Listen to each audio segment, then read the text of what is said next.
Madame la secrétaire générale adjointe, Monsieur les responsables nationaux, Monsieur les représentants des forces politiques membres de la résistance nationale, Mesdames et Messieurs, Mesdames les responsables des femmes, Mesdames et Messieurs les journalistes, je voudrais, avant de continuer mon propos, vous saluer et vous souhaiter la bienvenue en ces lieux qui vous sont déjà familiers. Je vous ai convié à une conférence de presse et sur le thème et autour du thème tentative de diversion visant à amnésier les crimes consécutifs au coup de force, au coup d'État de confiscation du pouvoir législatif. Dès que l'entêtement flagrant du pouvoir s'est révélé, dès que le pouvoir en place s'est entêté à s'attaquer à la liberté, à la démocratie, à l'état de droit, au pluralisme politique et aux acquis de la conférence nationale, nous avons décidé de nous servir d'abord de ce qu'on appelle la logothérapie. Qu'est-ce que la logothérapie? C'est une stratégie qui consiste à guérir un mal ou à essayer de faire comprendre à quelque chose une situation par la parole. La parole comme médication, nous avons décidé d'utiliser la logothérapie. Mais nous avons aussi dit que la population béninoise politique n'est pas que seulement faite de jeunes, de vieux, ou d'adultes intermédiaires ou de jeunes intermédiaires. C'est une population composite, composée de toutes sortes d'individus et de toutes sortes de tranches d'âge. Donc nous avons aussi dit qu'il faut procéder par andragogie, c'est-à-dire des approches pour expliquer aux plus âgés ce qui se passe, ce qui se fait. Parce qu'il y a des faits qui se déroulent aujourd'hui et que nous, ou certains anciens, certains de notre âge qui sont plus âgés que moi, n'ont jamais vu. Donc, c'est ça que nous avons essayé de faire. Et nous avons décidé de construire nos discours essentiellement sur les valeurs et les principes. Si vous m'avez suivi, c'est toujours ce que j'ai fait jusqu'à maintenant. Le discours politique doit être fondé sur les valeurs et les principes de la République. Je sais que lorsque je faisais ça, beaucoup de nos concitoyens, à tort ou à raison, conjecturaient sur l'appel à l'action sans la faire précéder d'une mise à niveau politique des populations et des groupes sociaux qui structurent le peuple, oubliant ou ignorant de ce fait et malheureusement les exigences de résistance d'une résistance contre les régimes totalitaires et les pouvoirs politiques déviants et pervertis par l'hubris. Je vous ai expliqué il n'y a pas longtemps ce qu'on appelle l'hubris. C'est une maladie du pouvoir qui amène les gens dans la démesure à ne plus avoir de limites, comme le cas avec le président Patrice Talon. Je voudrais vous dire que le mobile d'une lutte populaire, ce qu'on appelle la cause, et il faut l'entendre et répéter à ceux qui disent « oui, il y a assez de discours, il y a assez de conférences », il faut leur expliquer que le mobile d'une lutte populaire, ce qu'on appelle la cause, devra toujours être clairement identifié, distinctement expliqué et sincèrement accepté d'abord au niveau de l'élite qui a la vocation de diriger la lutte populaire, qui a la vocation de piloter la lutte populaire, de piloter la stratégie et encadrer, s'occuper de l'encadrement organisationnel de la résistance nationale. Ensuite, une fois que le mobile est perçu par les dirigeants, ceux qui veulent conduire la résistance, ceux qui veulent conduire l'action populaire contre le despote, il faut maintenant que ce mobile, on lui donne un nom et un visage. C'est le rôle des dirigeants de le faire. Il faut que le peuple comprenne pourquoi on veut lutter. Et une fois que le peuple a compris, il faut que les dirigeants d'abord arrivent à comprendre et à l'expliquer au peuple. Mais il faut que les dirigeants eux-mêmes comprennent d'abord avant de l'expliquer. Donc c'est la cause. Je vais vous réexpliquer la cause de la résistance pour éviter tout équivoque. Donc, on donne un nom dès qu'on comprend la cause, on essaye de donner un nom aux fauteurs de paix, aux fauteurs de troubles, à ceux qui troublent l'ordre constitutionnel, à ceux qui amènent dans la cité la perversion et les troubles. On leur donne un nom, on leur donne un visage. Ici, le nom, c'est le despotisme. C'est le despotisme. Et le visage qu'il incarne aujourd'hui, c'est Patrice Talon qui incarne ce despotisme de type messianique. Il faut le dire haut et fort pour que vous compreniez pourquoi. L'objet de la rencontre de ce soir, c'est en partie cela. Donc, ceux qui disent que assez de discours, assez de conférences, non. La politique est discours. Parce que c'est un discours porteur de sens, qui véhicule un message, qui identifie un mal, une cause, qui donne un visage à un nom au porteur de cette cause et un visage au fauteur de paix. Il faut le faire. Et puis il faut aussi dire, une fois que le dirigeant a fait ça, les dirigeants doivent s'arrêter, définir une stratégie conséquente et déterminer des actions puissantes, courageuses et disciplinées dans le pur format des préconisations d'un certain Tchénéchap qu'on appelle le pape de la non-violence. Donc je résume cet aspect pour que vous compreniez correctement. Notre rôle, c'est de vous dire pourquoi il y a problème aujourd'hui dans le pays. C'est notre rôle de dirigeant. Mais pour vous le dire, il faut que nous les dirigeants d'abord, nous comprenions, nous nous approprions cela. Deuxièmement, que nous donnons un nom et un visage aux fauteurs de troubles.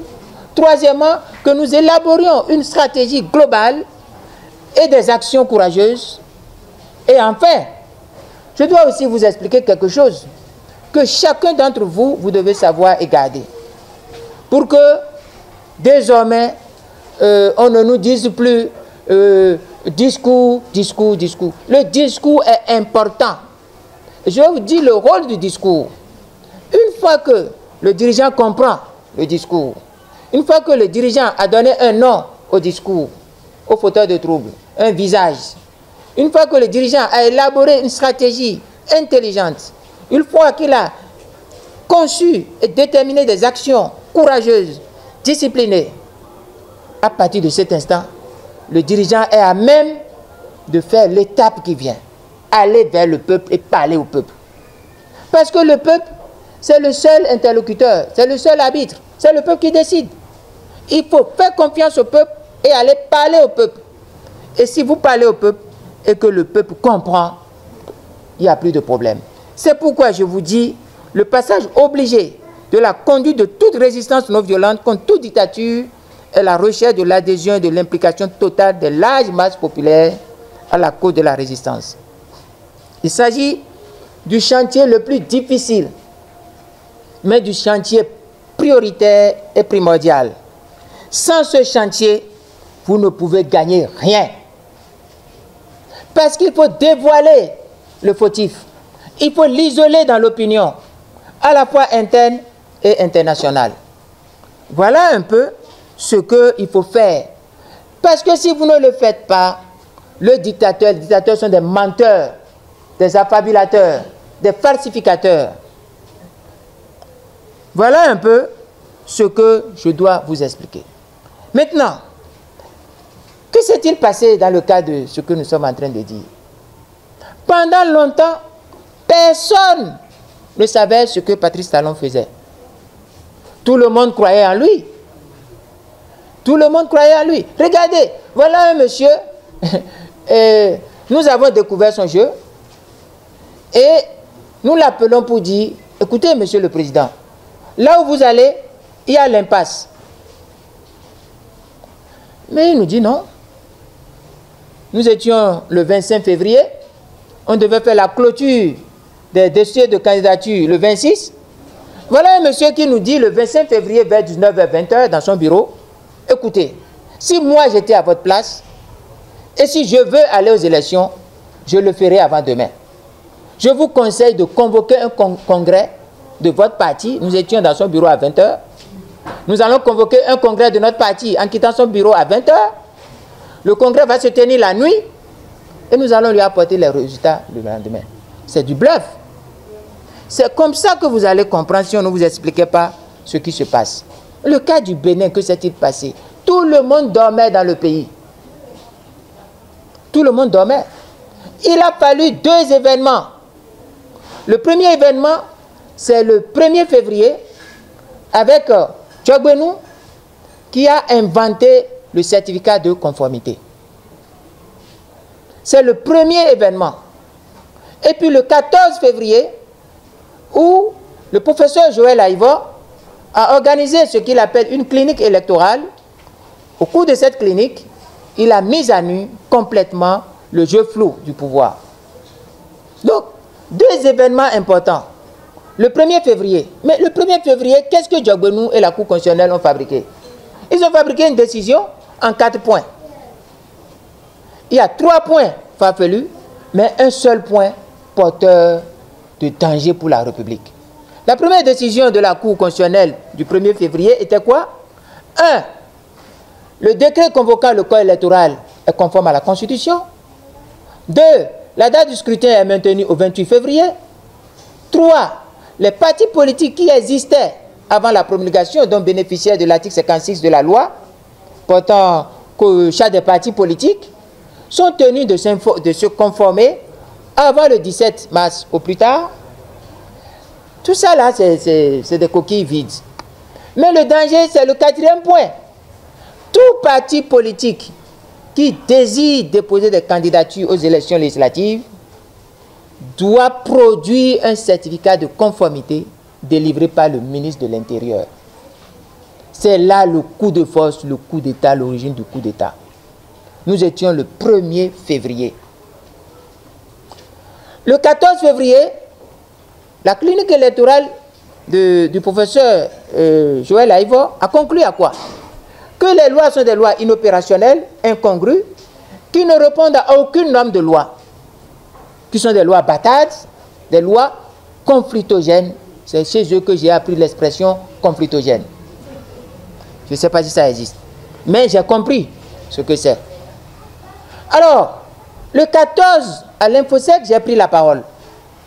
Et j'ai dit, me fondant sur mes expériences de lutte antifraude, j'ai déclaré que le certificat de conformité était le plus puissant moyen de fraude jamais utilisé au Bénin depuis les indépendances.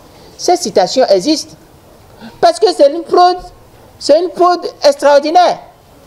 Ça exclut le concurrent. C'est-à-dire, on sort un document pour dire que votre concurrent, lui, ne vient pas venir.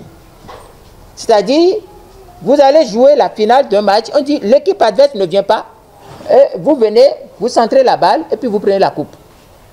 C'est exactement ça le certificat de conformité.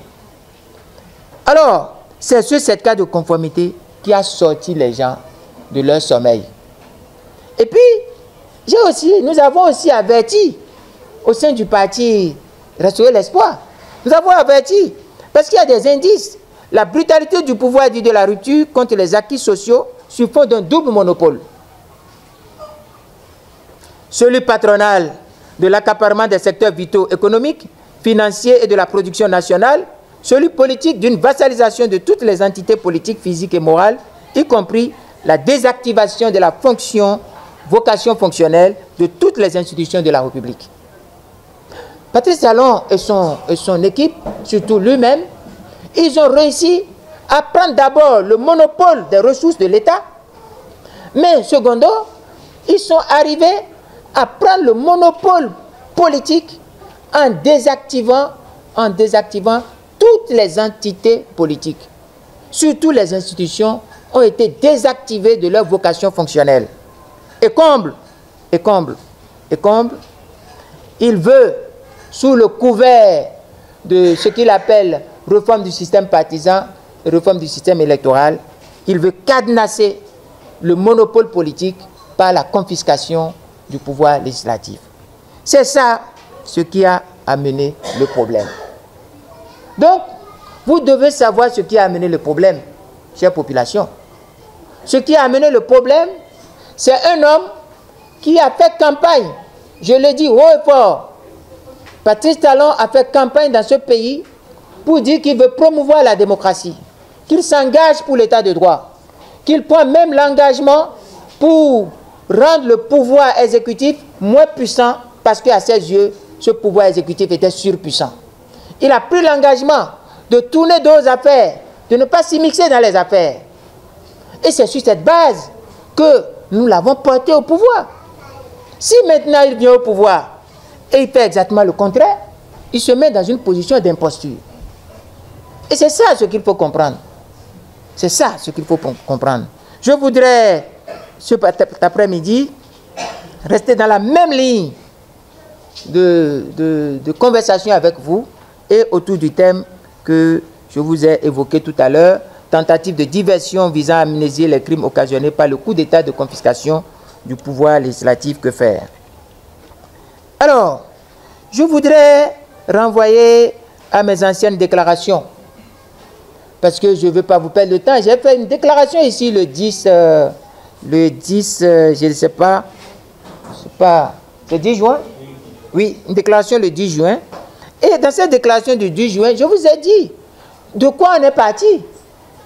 Et je vais vous répéter, parce qu'il faut que vous écoutiez. À force de répéter chaque fois les mêmes choses, on finit par comprendre. Sinon, on oublie vite. Tout est parti d'une histoire simple. Notre peuple, très attaché à son modèle démocratique, a élu un candidat qui a bâti son projet de société autour d'un discours engagé sur la promotion de la démocratie, la protection et le renforcement de l'état de droit et la sauvegarde des acquis de la conférence nationale. Une fois parvenu au fait du pouvoir, il utilise bassement la propension à la vénalité d'une partie de l'élite politique pour affaiblir toutes les institutions sentinelles de la démocratie.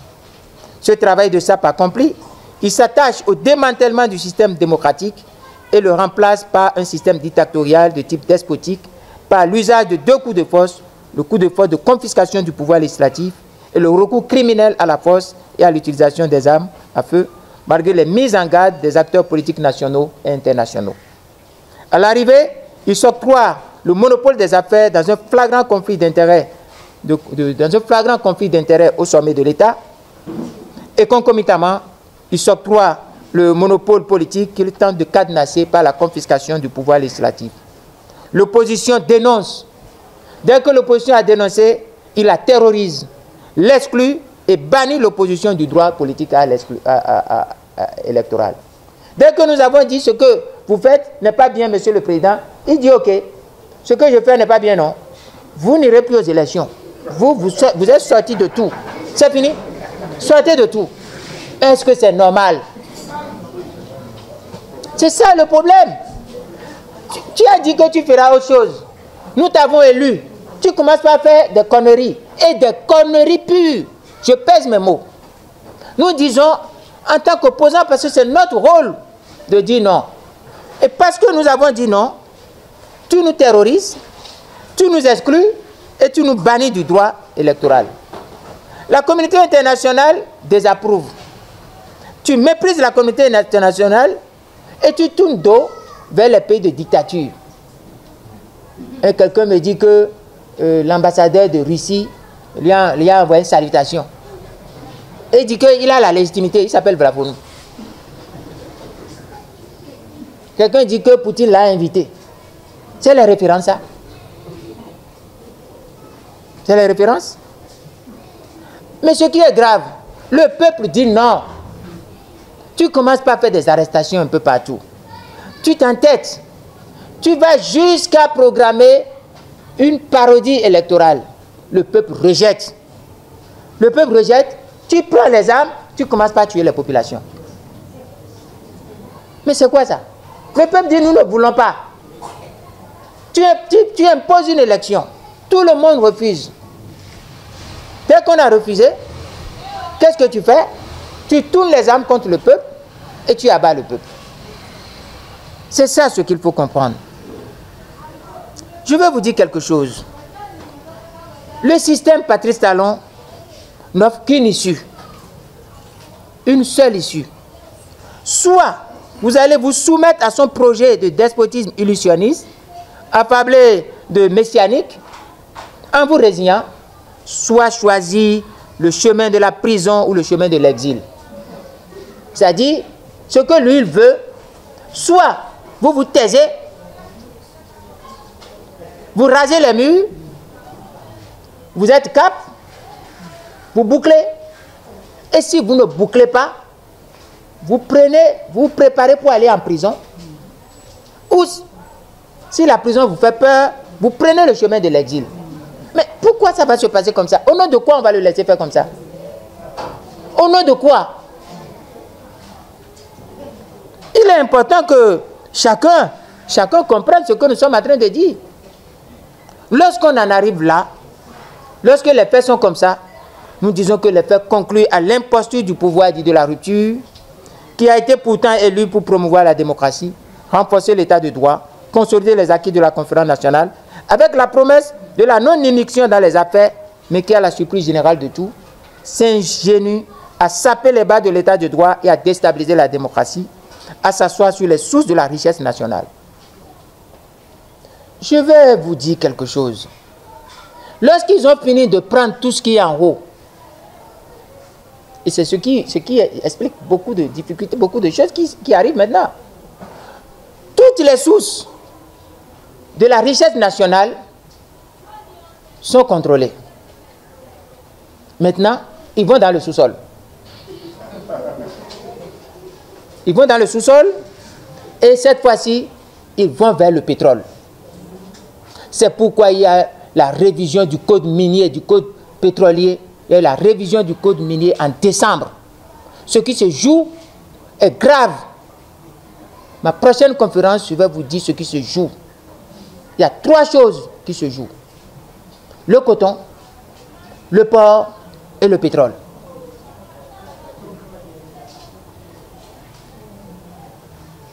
Je vais vous dire qu'il y a une folie de la gloutonnerie qui est sans limite, sans scrupule et qui est une honte. Ce rappel expose très très bien que le pouvoir de la rupture est non seulement de l'imposture, mais donc illégal. Le certificat de conformité, source d'exclusion électorale ayant conduit au coup d'état de confiscation du pouvoir législatif par M. Patrice Talon, illustre l'illégitimité flagrante de l'ensemble de ces 83 partisans, tous rejetés à plus de 96% par les Béninois à l'issue de la parodie électorale des législatives d'exclusion du 28 avril 2019. Les tueries sauvages qui s'abattent comme mode de gouvernance du président Patrice Talon depuis lors doivent interpeller sur le recours criminel à la force et à l'utilisation excessive des armes létales. À l'origine, voilà ce qui était là. Vous êtes là lorsque le discours officiel du gouvernement est, à travers les propos du ministre de l'Intérieur, oui, nous sommes obligés d'utiliser les armes létales. On vous a élu pour protéger le peuple et vous dites que vous utilisez des armes létales contre le peuple parce que simplement vous voulez quelque chose et le peuple s'est opposé.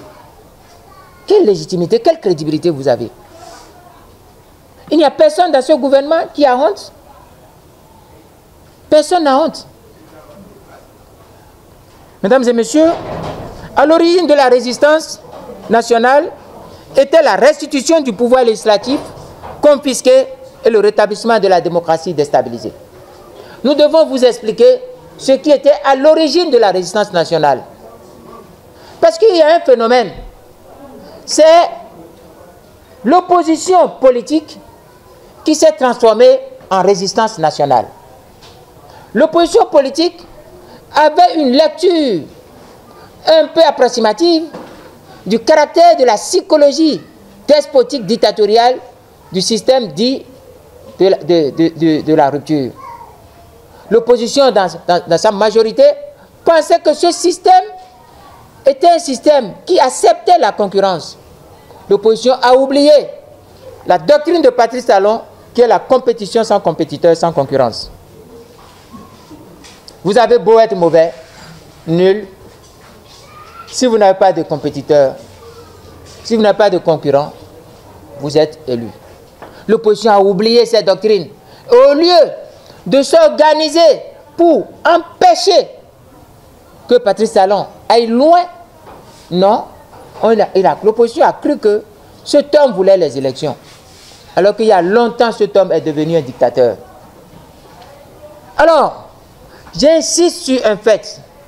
Et je vous demande de bien ouvrir les oreilles et de capter, d'activer vos neurones et de capter ce que je vais vous dire. La raison de la résistance était la restitution du pouvoir législatif confisqué et le rétablissement de la démocratie déstabilisée. Il s'agit, comme nous devons tous le convenir, d'exigences recommandées par les dispositions de l'article 66 de la Constitution, qui préconisent la désobéissance, l'organisation des citoyens en vue de faire échec à l'ordre illégitime. Ce Parlement est illégitime. Le pouvoir qui accepte ce Parlement est illégitime et illégal. Et il est de notre devoir de nous organiser, désobéir, article 66, nous organiser, article 66, faire échec, article 66. C'est normal. Donc, la résistance nationale a pour objet le rétablissement de la liberté, de la démocratie, de l'état de droit, du pluralisme politique. À cela s'ajoute comme corollaire la préservation des acquis de la conférence nationale. Depuis les tueries des 1er et 2 mai 2019, la réhabilitation des mémoires des victimes innocentes, l'élucidation de tous les événements meurtriers occasionnés par l'implication des forces militaires et la traduction devant la justice des auteurs et commanditaires des tirs meurtriers deviennent en sus des préoccupations primordiales de la résistance nationale. Donc, il faut suivre ce que veut la résistance. Pourquoi la résistance existe? Premièrement, la résistance existe parce que nous voulons rétablir la liberté. Deuxièmement, nous voulons rétablir la démocratie, rétablir l'état de droit. Nous voulons rétablir le pluralisme politique. Nous voulons sauvegarder les acquis de la conférence nationale. C'est l'objet principal de base à l'origine. Mais lorsque nous avons déclenché la lutte, le peuple qui a réagi magnifiquement le 28 avril, en faisant échec, en faisant honte à la bande à Moussou Bruno et à Patrice Talon, en les repoussant, en leur donnant la portion congrue, en les limitant, en les confinant dans les plus petits espaces, qui leur convient d'ailleurs, à 4%, lorsque le peuple a fait ça, il y a eu la colère. C'est les raisons de la colère. La colère du despote. Je vais poser une question. Est-ce que ce sont les opposants ou les résistants qui ont inventé la fête du 1er mai? C'est nous qui avons inventé la fête du 1er mai, la fête du travail. La fête du travail existait. Est-ce que le 1er mai n'était pas une fête internationale qui existait avant même l'idée même de la résistance? Oui. Est-ce que c'est les résistants qui ont envoyé l'armée aller mater les centrales syndicales à la bout du travail le 1er mai? Est-ce que c'est nous? Alors où est notre faute? Le même 1er mai, qu'est-ce qui a poussé Patrice Talon et les gens du pouvoir à aller faire le siège du domicile du président Yahi Boni? Qui les a envoyés là? Qu'est-ce qu'ils cherchent là? Mais ce n'est pas possible. C'est des fauteurs de troubles. C'est des gens dangereux. Je me souviens quand j'étais à la présidence le 25 février et que le président Talon jouait au professeur devant nous et que je le regardais, je disais mais comment? Mais depuis quand il devient professeur de politique? Il est spécialiste des affaires, il n'est pas spécialiste de la politique. Si vous prenez les vidéos, je lui ai dit le jour-là, monsieur le président, celui qui dit ce que vous êtes en train de dire est un fauteur de trouble, un sophiste, un fauteur de trouble. Oui, et c'est ça que vous avez vu le 1er mai. Qui a envoyé les soldats aller mater la fête des travailleurs au siège de leur syndicat? Qui a envoyé les soldats aller faire le siège de la résidence de Yahi Boni? C'est ça. C'est ça qui a fait l'escalade de trop. Et à partir de là, vous avez compris ce qui s'est passé.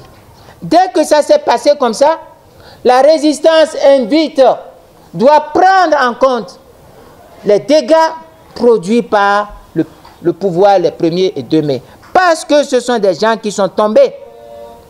C'est pour ça que tous les cas de violation des droits de l'homme consécutifs aux protestations contre la confiscation du pouvoir législatif s'ajoutent d'office aux préoccupations politiques de la résistance. Donc, au premier problème, nous ajoutons toutes les questions liées aux droits de l'homme, aux crimes et aux exactions militaires qui font partie de l'objet de la résistance. Nous devons aussi dire quelque chose face aux dernières manœuvres du pouvoir dit de la rupture avec ce qui s'est passé à Tchaourou et environ. Il importe d'attirer votre attention sur la nécessité de purger la résistance de tout amalgame, de combattre le complot de l'amnésie sur les crimes occasionnés par le coup d'État de confiscation du pouvoir législatif et de mettre le cap sur le renforcement et la généralisation de la mobilisation et l'intensification de la veille démocratique. Ouvrez bien les oreilles. Le conflit Yahi Talon pour moi et pour le parti Restaurer l'Espoir n'a jamais été à l'origine de la résistance dont l'objet est l'attaque frontale de Patrice Talon contre la liberté, l'état de droit et la démocratie. Que cela soit clair. À l'origine, le conflit qu'il y a entre Patrice Talon et Yahi Boni ne faisait pas partie de la résistance. Pas du tout. À l'origine, non. Pas du tout. Nous devons purger la résistance de ce qui n'est pas son objet. Nous tenons à la lisibilité et à la clarté de notre position sur cette question du conflit entre ces deux hommes. Un conflit dont la cruauté n'échappe désormais à personne. La résurgence de ce conflit n'est pas et ne sera pas pour nous un artifice de diversion tendant à amnésier politiquement les crimes commis. On ne peut pas dire que le conflit entre les deux équivaut au conflit entre Patrice Talon, la liberté, la démocratie et l'état de droit. C'est deux choses différentes. Je ne sais pas si vous comprenez. C'est deux choses entièrement différentes. Il y avait un problème entre les deux. Mais ce n'est pas ce problème qui a servi de base à la constitution de la résistance. Mais ce problème est apparu, mais n'est pas le problème central de la résistance. Il faut l'expliquer. Parce que beaucoup ne comprennent pas ce qui se passe. Nous concédons à ceux qui jubilent à l'annonce de la levée du siège honteux qui a cloîtré Boni Yahi loin des droits de l'homme et qui illustre avec effroi la nature hors la loi du pouvoir dit de la rupture. Piteux modèle de la gouvernance par la terreur et par les armes qui caractérisent le mandat de Patrice Talon. En réalité, Patrice Talon n'a rien concédé en ordonnant la levée notamment du blocus illégal de la résidence de Boni Yahi.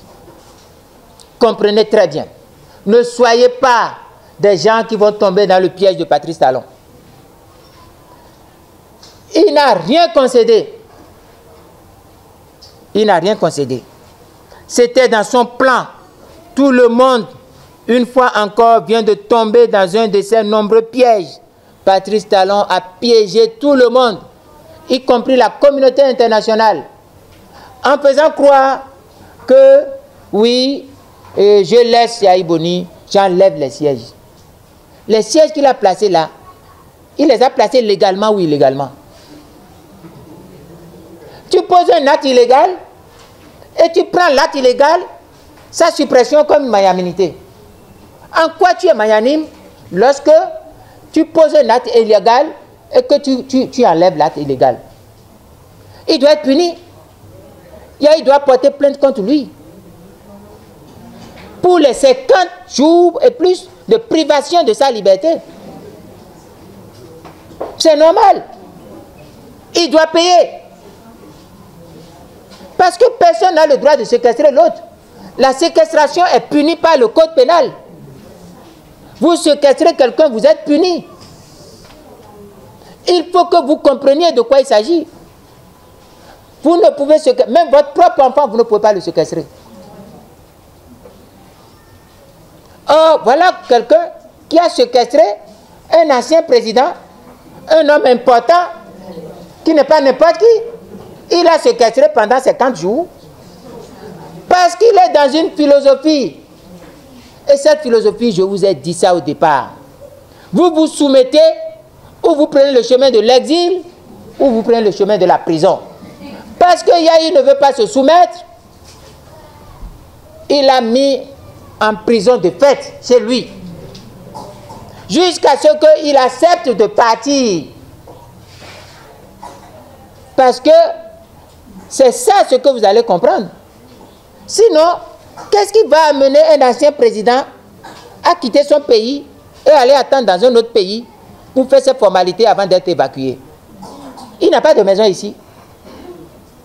Qu'est-ce qu'il a chassé de la maison? En réalité, Yahi est poussé en exil. Moi, je n'accepte pas, je ne jubile pas, je ne ris pas. Je ne ris pas, parce que ma lecture est que si on enlevait le siège, Yahi doit rester chez lui, préparer son évacuation.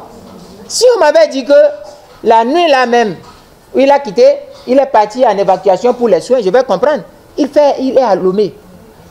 Donc le Bénin ne peut plus le garder. C'est Togo qui va le garder. C'est une honte. C'est inadmissible. Vous comprenez très bien que le sort de l'exil des autres est le même sort de l'exil de Yahi. Yahi est en exil. Il ne peut pas venir. Il n'a qu'à venir. Il ne peut pas. Il ne peut pas. C'est là que vous allez comprendre que Patrice Talon est en train de jouer tout le monde. C'est ce qu'il voulait, qu'il vient d'obtenir en laissant malicieusement faire croire qu'il y est contraint, et par Buhari, le président Buhari du Nigeria, et par les comédies de ses acolytes subitement mués en médiateurs de paix. Non. Il est dans son jeu. Il y a longtemps que moi j'ai appris qu'il doit accepter quitter le pays ou se taire. Il y a longtemps. Et c'est ça qui se déroule. Patrice Talon n'a aucune feuille de laurier à porter pour être dans ce schéma. Il doit être puni, Patrice Talon. Il doit être dénoncé. On doit lui interdire de refaire la même chose contre n'importe quel autre citoyen dans ce pays. Le pays nous appartient. Le pays n'est pas une propriété privée. Et le Bénin n'est pas une société à responsabilité limitée de Patrice Talon. Ici. Ce n'est pas une compagnie. Alors, je voudrais vous parler un peu de certaines personnes, pour vous éclairer aussi, pour que vous compreniez. À qui peut-on faire croire qu'un Tchabi Sika, un Adam Bagoudou, un Théophile Yorou, un Kassim Kabassi, un Nicolas Benon, etc., ardents défenseurs locaux du funeste projet d'exclusion électorale porté par Patrice Talon, sont subitement devenus les représentants des populations de Tchaourou et environ, pour venir solliciter la clémence de celui qui a envoyé l'armée réprimer cette même population dressée contre la confiscation du pouvoir législatif. Vous ne connaissez pas les gens. Kassim Kabassi. Mais c'est l'allié de Patrice Talon. C'est son allié. Tchabi Sika, c'est son allié depuis. Les journalistes, vous savez. Adam Bagoudou, c'est son allié. Théophile Orou, c'est son allié. Et j'en passe des plus illustres. Comment toutes ces personnes qui sont des alliés de Patrice Talon, qui sont des protagonistes dans la crise et dans les violences, qui ont été même obligés de fuir, ces personnes-là se regroupent, forment une délégation, amènent de force certaines personnes et disent: nous sommes des négociateurs, les représentants de la population de Tchaourou, nous sommes venus négocier la paix et demander clémence à Patrice Talon. Mais ce que vous allez voir, c'est ça, je vais vous dire. Toutes ces personnes, à l'instar des gens de l'Akabi de Okunlola, sont des protagonistes dans les violences qui ont ébranlé les populations et ces communautés opposées, comme d'autres communautés, à la confiscation, au coup d'État de la confiscation du pouvoir législatif. Tchaourou, ça avait environ ouvrez les yeux. Et je vais vous dire quelque chose. Ouvrez bien les yeux. Ce qui s'est passé à Tchaourou et environ, je vais vous dire que les militaires ont fait des exactions inadmissibles et nous devons en demander des comptes à Patrice Talon. Ce qui s'est passé à Tchaourou, Savait et environ, ce n'est pas la blague. Ils ont tué Bad. Ils ont tué gravement. Ils ont fait du désordre, du carnage. On ne peut pas permettre que cela se produise dans un pays. Il y a une mort massive, je vous le dis. Et je demanderai, je vais laisser ce passage que je ne vais pas lire, mais je vais vous expliquer ça autrement. Si je n'étais pas de la manière ancestrale, de la lignée des chefs de culte, j'allais vous dire de cesser de parler des femmes de chasseurs invisibles. Chasseur invisible par-ci, chasseur invisible par-là. Le chasseur est un guerrier. Un chasseur est-il un guerrier? Un chasseur n'est pas un guerrier. Le métier d'un chasseur, c'est d'affronter les animaux et de tuer les animaux, surtout dans la brousse. Le métier de chasseur n'est pas le métier de guerrier. Au nom de quoi on dit que des chasseurs invisibles par-ci, des chasseurs invisibles par-là. Et puis même quand on va parler des chasseurs, combien de chasseurs il y a à Tchaourou et environ? Les chasseurs forment une sorte de caste où il faut être initié. Pour y entrer dedans, il faut payer la dot, faire des cérémoniels, être formé. Ils ne sont pas nombreux. Ils ne forment pas une légion, une compagnie, même une section combattante. Ils ne forment même pas une section de combat. Ils sont combien? D'abord, si les chasseurs sont nombreux, il y a un déséquilibre écologique du système écologique de la faune et de la flore.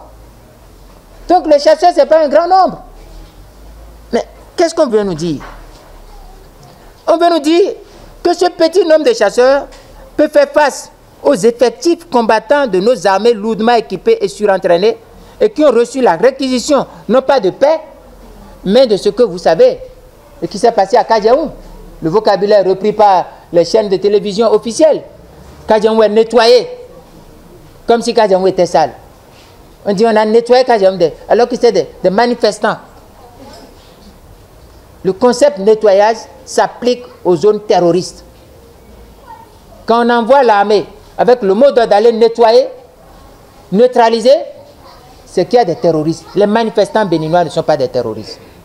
Et les populations de Tchaourou ne sont pas des terroristes. Et les chasseurs ne sont pas des guerriers. Et notre résistance n'est pas une résistance guerrière. C'est regrettable que personne ne se meut de la déclaration laudative du porte-parole, Orou Théophile. Avez-vous lu ou entendu la déclaration de Théophile Orou? Pendant près de 2 pages, il n'a fait aucune allusion aux morts. Je cherchais dans les choses, il n'a fait aucune allusion aux morts. Il n'a parlé au surplus que de dégâts matériels. Il y a même un dedans dont on entendait la voix qui disait ils ont brûlé ma maison. Mais des hommes qu'ils ont tués, les femmes qu'ils ont tuées, les populations qu'ils ont blessées. Personne ne se met de cela. Et ce qui est encore regrettable, personne ne veut dénoncer le silence de cette déclaration sur les pertes en vie humaine. Et puis, personne ne veut se mouvoir devant les déclarations du ministère de l'Intérieur qui parle d'assaillants tués sans donner le nombre ni les contextes dans lesquels ces assaillants sont tués. Mais qui parle aussi d'une 50aine de soldats béninois blessés, dont 10 graves, sans expliquer les conditions. La France que nous imitons, lorsqu'il y a des cas de terrorisme ou qu'un soldat français qui a une opération qui a coûté la vie à un Français, on explique au peuple français les conditions, le déroulement de l'opération. On ne peut pas faire l'amnésie, on ne peut pas faire le silence sur les morts. Chaque mort compte. Et les civilisations sont mesurées, sont appréciées à comment ils s'occupent de leurs membres en difficulté ou en situation de décès ou de détresse. Non, Tchaourou et Savait et environ méritent mieux que le récit mensonger d'une gloire imagée, imaginaire, du fabuliste à propos de chasseurs mystérieux, mystiques. Tenez, un chasseur n'est pas un guerrier. Le métier de chasseur est celui de chasser les animaux généralement dans la brousse. Et notre résistance nationale n'est pas guerrière, surtout qu'elle est conçue et conduite dans un format de non-violence qui puise ses moyens de l'article 66 de la Constitution de la République. Elle n'est pas une affaire de chasseurs. Nous sommes en politique et nous exigeons une enquête indépendante des institutions en charge du droit humanitaire, de la protection des droits de l'homme et de la répression des crimes militaires contre les populations civiles. Nous exigeons ça. On ne doit jamais passer sous silence cela. Nous l'exigeons. Il n'y a personne qui peut nous empêcher d'exiger cela. Nous devons agir pour que plus jamais le recours aux armes ne soit plus la seule issue du pouvoir pour s'opposer à la volonté générale. Nous devons interdire ça au Bénin. Il n'y a personne dans la rupture pour se couvrir de honte lorsque le gouvernement affirme que son discours officiel est recours aux armes létales contre les populations civiles. Il n'y a personne. Il n'y aura aucun troc, et je le dis bien, il n'y aura aucun troc politique.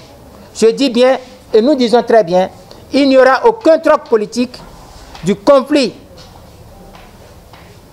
entre Patrice Talon et Yahi Boni contre la cause de la résistance. Autrement dit, la résistance nationale et personne ne troquera la cause de la résistance par le règlement du conflit entre Patrice Talon et Yahi Boni. Un conflit ténébreux et l'histoire révélera un jour ce qui oppose si violemment ces deux hommes.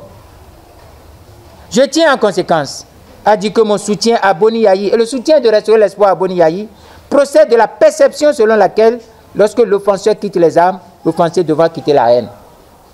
Deuxièmement, ce soutien procède aussi de mes principes de vie qui recommandent de ne ni habiter la haine, ni héberger la haine, si c'est seulement pour attiser la vengeance et satisfaire mon ego ou entretenir l'enfantillage de la colère. Et plus encore, Boni Yahi est un acteur majeur de la résistance nationale et notre soutien lui est entier et sans réserve. Il a notre soutien entier et sans réserve. Mais nous dissocions et nous refusons qu'on ne troque pas la cause de la résistance contre le règlement du conflit entre Yahi Boni et Talon. Nous ne savons pas la cause. Certains disent que c'est du business. Certains disent que c'est ci, ça. L'histoire révélera ce qui les oppose si tant. Je voudrais, avant de conclure mon propos, m'acquitter de 3 dettes. La première dette, répondre à certains dits anciens collaborateurs du président Nicéphore Dieudonné Soglo. Eh oui, vous avez entendu certains qui ont écrit, qui ont fait des badigeons sur des feuilles en disant qu'ils écrivaient. Ils ne font que bafouiller comme à la maternelle, ce que les petits-enfants font des coloriages sur des feuilles. Ils n'ont rien dit de sérieux. Ces personnes, je vais m'occuper un peu d'eux.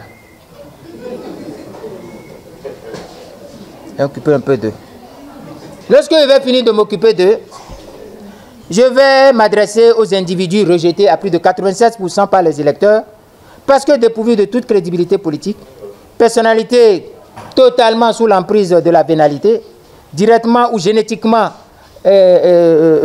équitante d'imposer par les armes et dans le sang des victimes innocentes. Patrice Talon tente de les imposer au Parlement macabre par le sang et par les armes. Et troisièmement, je veux mettre en garde, nous tous, contre le regain d'activisme propagandiste tendant à amnésier les crimes politiques et les actions militaires. J'en viens à la bande à Abraham Zizinokwe, Georges Guédou et consorts. Mais ces personnes-là devraient se mirer dans la honte qu'ils étalent à écrire des indignations et d'indignité. Certains m'ont dit qu'ils sont des gens éteints, qui crient famine alors que prennent feu au Bénin la liberté, l'état de droit et la démocratie. Alors que la vénalité, la corruption et la mafia criminelle consument l'héritage de la conférence nationale. N'importe quoi. Certains les assimilent aux derniers loups affamés qui sentent la puanteur et se dirigent vers la charogne. Que représentent en réalité maintenant ces personnes?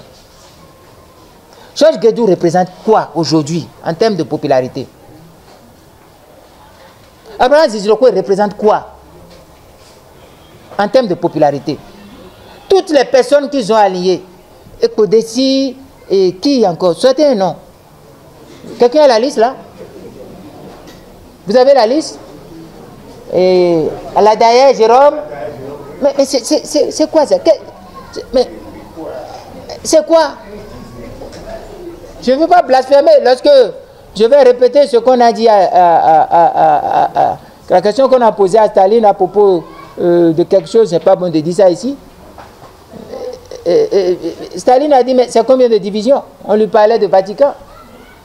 Il dit, mais Vatican, c'est combien d'avions, combien de chasses, combien de divisions, combien de blindés? Mais Georges Guédou, et Abraham Zizilokwe, Ekodesi, Aladaye, et qui encore? Beyonvi, Roger, mais c'est quoi aujourd'hui? Toutes ces personnes étaient dans les 4%. Ils étaient tous derrière Moussou Bruno. Mais ils n'ont pas obtenu 4%. Non. Certains les assimilent, je l'ai dit, ils ne représentent rien. J'ai posé la question à certains qui m'ont dit, mais non, président, ne répondez pas. Ce sont des déchets de la politique aériste Toumakal qui n'avaient pas suffi à Bruno Amoussou et compagnie illusionniste d'éviter à Talon la débâcle du 28 avril 2019.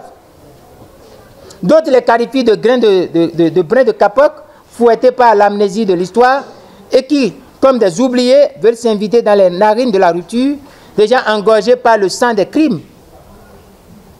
Je pense que j'ai été obligé d'apaiser certains qui s'interrogeaient sur l'inconscience de cette vaine entreprise de salissure contre Nicéphore Soglo. J'ai été obligé de les apaiser en disant de ne pas courir derrière. Lorsqu'un fou prend votre pagne et que vous êtes dans la douche, vous ne pouvez pas courir nu derrière le fou. J'ai été obligé de les laisser. J'ai été obligé de leur citer un proverbe sénégalais qui dit que lorsque l'antilope, votre pagne s'accroche au corne de l'antilope, ne courez pas derrière l'antilope. Non. Ce que je veux vous dire, ces personnes sont à la recherche de prébendes. C'est comme les hyènes qui sentent l'odeur de la viande pourrie, de la charogne, et qui se dirigent. Et celui qui est leur boussole, c'est Zizilokwe. Ils ont vu que Zizilokwe, en faisant Abraham, en faisant ce qu'il a fait, a gagné gros dedans. Donc eux tous, ils ruent là-bas. Non, c'est pas possible. Le rôle que le président Soglo joue aujourd'hui, un rôle capital. Si Soglo n'était pas là, Talon allait tuer déjà Yahi. Si Yahi vit encore, c'est Nicéphore Soglo qui l'a sauvé. Vous savez, hein, je n'ai aucune complicité avec les Soglo, avec la famille Soglo. Je suis un homme qui entre en politique, mais qui prend le risque de la vérité. Je n'ai d'animosité contre personne. Mais le rôle que Soglo joue aujourd'hui est un rôle déterminant et important. Et nous devons le féliciter et l'encourager. C'est ce rôle qu'il devait jouer chaque fois. Une nation doit avoir un grand chapeau. Et c'est ce rôle qu'il joue. J'ai promis qu'en arrivant ici ce soir, je vais dire un peu de ces personnes. Je ne vais pas parler de Beyonvi. Je ne vais pas parler de Beyonvi. Je sais qu'il a une belle plume, qui fait partie des belles plumes. Mais il a un esprit un peu éteint, vindicatif, retors et rétrograde. Et il aime critiquer tout le monde facilement. Je vais lui proposer de faire il y a quelque chose que les stoïciens aimaient. Le maniement du miroir. Il faut qu'il se mire un peu avant de s'attaquer aux autres, Beyonvi. C'est comme ça qu'un jour, moi j'ai démissionné. Et il me dit non, que je ne devais pas publier ma démission démissionner et publier. Que je démissionne, je dois rester caché. Je dois rester caché. À cause du chef. Du chef. Ce qui est admirable chez Beyonvi, c'est qu'il a une belle plume. Il écrit à l'endroit et à l'envers. Et c'est lisible. C'est une technique. S'il écrit à l'endroit et à l'envers, on lit, c'est une technique. Mais en dehors de ça, de cette capacité à écrire à l'endroit et à l'envers, Boyonville n'est pas une référence. Je n'ai peur de personne parmi eux et d'entre eux.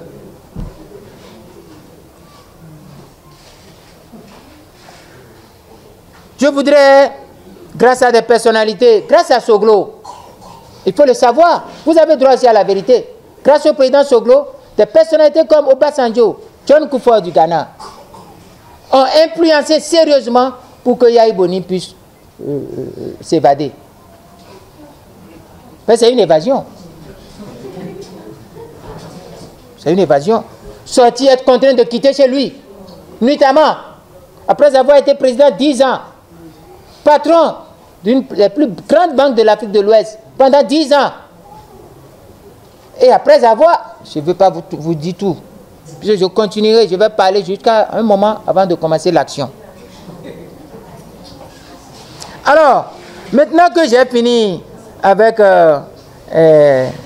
les Boyonville consorts, je vais parler un peu des gens comme les Abimbola. Abimbola Vlavonou. Abimbola Vlavonou. Mais écoutez, je vais vous poser une question. Mais il faut qu'ils se cachent un peu. Ces personnes doivent se cacher un peu. C'est honteux.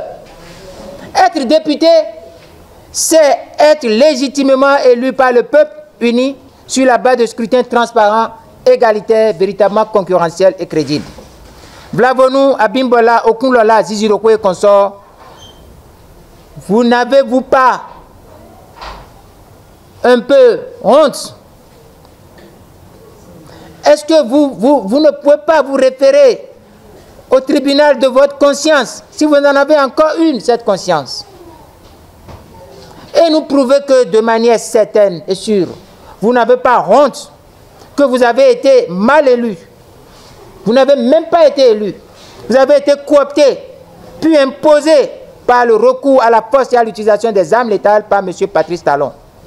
Pouvez-vous effacer la cruelle image des victimes agonisant et roulant dans leur propre sang? Lorsque Vlavonou, lorsque Okunlola, lorsque Abimbola, lorsque Zizinokwe, lorsque tous ces pseudo-pantins qui se font appeler députés, pseudo-députés, lorsqu'ils prennent le chemin de Porte-Novo, est-ce qu'ils ne voient pas l'image de la dame en train de se rouler dans son sang? Est-ce que c'est à ce prix qu'il faut être député? Non, je ne serai pas député à ce prix. À plus cher que ça, j'ai refusé de siéger dans ce gouvernement. Je ne ferai pas. À plus cher que ça, j'ai dit je ne reste pas dans un gouvernement. Je venais ici lorsque j'ai lu sur une page Facebook une dame qu'on appelle Maura quelque chose. Maura Aledjo, c'est ça, non? Qui m'interpellait en disant, monsieur Azender, vous avez promis, dit ce qui vous oppose, les secrets de Talon. Je n'ai jamais promis de dire les secrets de Talon, ce n'est pas ma nature. C'est interdit. On ne dit pas les secrets de quelqu'un qu'on a fréquenté lorsqu'on est amis ou lorsqu'on est ensemble. Quand vous quittez, vous n'allez pas dire les secrets de la personne. Je vais dire à Aledjo Maura, ne comptez pas sur moi pour vous dire, je l'ai dit ici, combien de poils il y a sous les choses là de l'autre chose de Talon. Ce n'est pas mon rôle. Ce que j'ai dit, la cause de ma démission, je l'ai expliqué plusieurs fois à travers plusieurs communications. Je ne mettrai pas ma vie à raconter ça. Mais sachez que ma démission tient simplement à 3 choses. Démocratie, état de droit, constitution, avenir de la nation. C'est tout. C'est tout. La question que je pose à ces messieurs, c'est qu'ils cessent d'amuser la galerie. Ils s'amusent. Ils sont des opportunistes. Ils sont des gens qui ne connaissent que la vénalité. Et je leur demande de regarder si la confiscation du pouvoir législatif est caractéristique de la démocratie ou de la dictature. S'ils sont sérieux, ils doivent répondre que la confiscation du pouvoir législatif est caractéristique de la dictature. Je voudrais leur poser aussi une question. Est-ce qu'ils ignorent à ce point, à cause simplement de leur intérêt personnel, que la Constitution de la République a interdit toute confiscation de pouvoir. Je les renvoie à l'article 66. Ce qui est impossible, Abimbola Okunlola Vlafonou, ce n'est pas l'organisation des élections législatives totalement inclusives. Pour l'élection des députés de la 8e législature de l'ère du renouveau démocratique.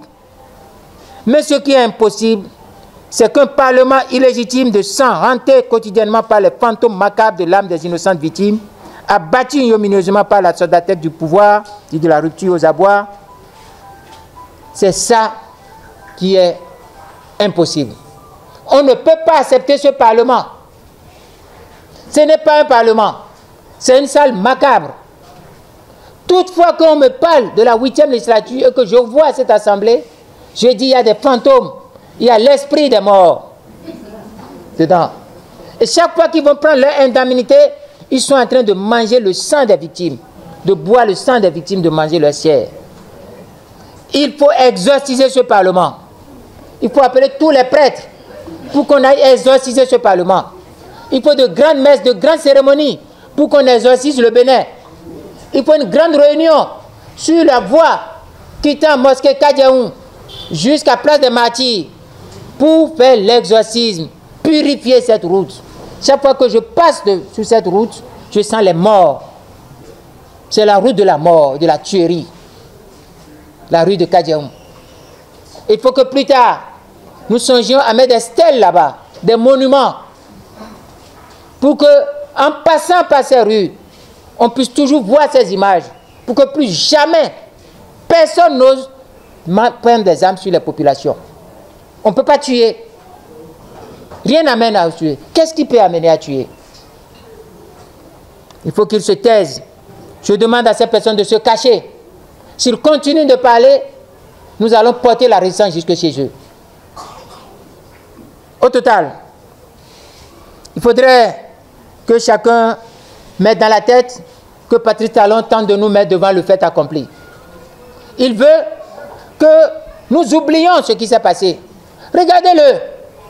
Après avoir tué, ordonné de tuer, il demande maintenant de donner 1 million de francs à ceux qui veulent aller voir le match en Algérie, en Égypte.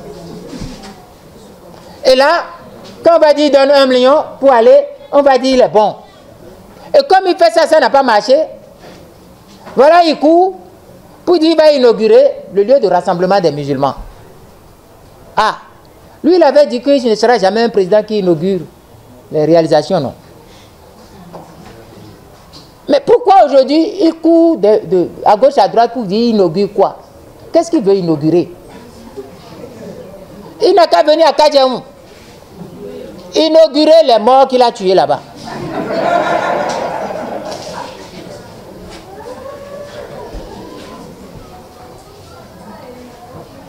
Vous devez savoir que Patrice Talon n'a cédé à rien de son projet. Rien. La résistance, alors reste. L'objet de la résistance reste alors entier. Ces partisans commencent par faire les mêmes grimaces. Vous devez vous en méfier. Les massacres de Tchaourou et environ, les îles forcées de Yaïboni et la planification de la persécution des leaders de l'opposition bien après la part du 10 mai, du 20 mai, interpellent toujours. Tout est entier et une question demeure. Et je voudrais vous poser cette question. Est-il utile, peut-on discuter utilement avec un dictateur? Est-ce qu'on peut dialoguer utilement avec un dictateur? Qu'est-ce qu'on peut discuter avec un dictateur? Les principes, les valeurs ou son départ? Quoi? Je vais vous poser une question. Est-ce qu'on peut discuter utilement avec un dictateur? Non. Alors, mais si on y est contraint, qu'est-ce qu'on peut discuter? Les principes, les valeurs ou le départ du dictateur? Donc c'est son départ. Il n'y a rien dans le dialogue que le départ de Talon. Comme Yaya Jammeh, comme Blaise Compaoré, il doit négocier son départ. Nous n'avons rien à discuter avec lui. Pour 2 raisons. Est-ce qu'il nous a vus avant de faire ce qu'il est en train de faire? Il n'a pas besoin de nous voir avant de remettre à l'endroit tout ce qu'il a gâté. C'est lui qui a gâté la démocratie. Il n'a qu'à remettre la démocratie en place. Qu'est-ce qu'il veut discuter avec lui? Il dit qu'il est dictateur. La seule chose qui importe pour nous, c'est son départ. Il dit qu'il est démocrate, mais il n'a qu'à accepter les principes et les valeurs de la démocratie. Et puis, il n'y a pas match. Je pense que nous nous sommes parfaitement compris. Et je vais conclure. Au nom de la paix et de la sécurité et de la stabilité de la sous-région, l'urgence est le rétablissement de la démocratie au Bénin. En ce qui concerne les simagrées de la part du dialogue, qui Talon a consulté pour s'en prendre à la démocratie? C'est parce qu'il a donné des gages de démocratie qu'il a été élu. S'il prend l'option de la dictature, il doit quitter le pouvoir, car il est interdit de dialoguer avec le dictateur, sauf pour le faire partie du pouvoir. S'il est un démocrate, il doit s'engager à respecter les valeurs et les principes universels de la liberté, de la démocratie et de l'état de droit et du pluralisme. Dans un cas comme dans l'autre, il est plus perte de temps de vouloir dialoguer avec Patrice Talon. Talon doit être contraint au rétablissement de la démocratie et de l'état de droit, où il ne s'assurera jamais d'être un danger pour la paix et pour la liberté et pour les droits de l'homme et pour le renouveau du peuple béninois. Seule la mobilisation générale s'impose. Je voudrais vous dire ça. Tous ceux qui vont discuter avec Talon perdent leur temps. Tout. Jusqu'au jour où ils arrivent à contraindre Patrice Talon à respecter les principes de la démocratie, les valeurs de la démocratie. Si vous êtes incapable de le contraindre, préparez-vous à le subir. Mais si vous êtes capable de le contraindre, préparons-nous à libérer la démocratie, à libérer la liberté. Moi, ce que je vous offre, c'est la mobilisation générale. Et désormais, nous allons nous organiser partout. Et avec ou sans autorisation, nous allons marcher. Nous allons marcher avec ou sans autorisation. Tout ce qui se passait avant, c'est l'actualité. Ce n'est pas encore le film. C'est comme nous allions au cinéma avant, on nous faisait les bandes dessinées, les nouveautés qui vont apparaître dans 1 mois, 2 mois. Et c'est après ça que le film même vient. Et on reste dans l'obscurité, on voit. Tout ce qui s'est passé, il y a eu Boni Kouatré pendant 50 jours, et Percy, et soldat, et chasseur invisible, visible. Ça là, c'est l'actualité. La vraie mobilisation générale va commencer. Et je prendrai le devant de cette mobilisation.